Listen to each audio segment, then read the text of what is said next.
we can see two very different by-elections here, and the writing was on the wall very early on.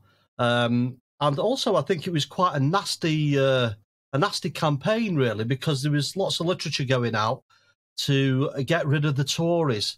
So there, the thing with tactical voting comes in, because it was a case of there was a few organisations there sending leaflets out saying, telling people tactically to vote for either Labour or the Lib Dems to remove the Tories and make a statement. But two very different by-elections. We've got the Wakefield with only a very small turnout of 39%, and Labour only needed a 4% swing there. So very much expected. There was no big surprise there, and not really a resounding victory for Labour.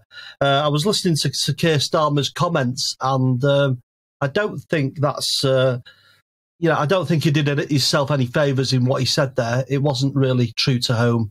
But the Tiverton one is a completely different ball game.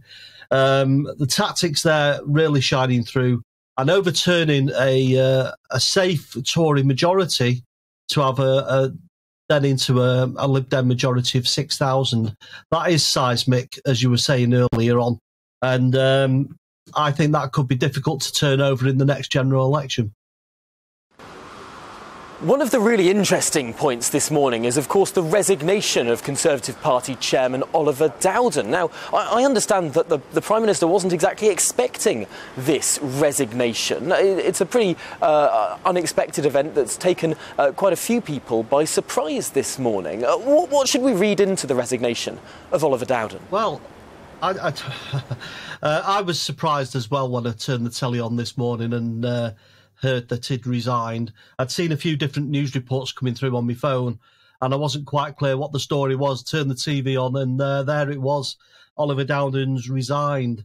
And I probably would suggest that there may be one or two more resignations, but this is the time where the party needs to get behind the Prime Minister.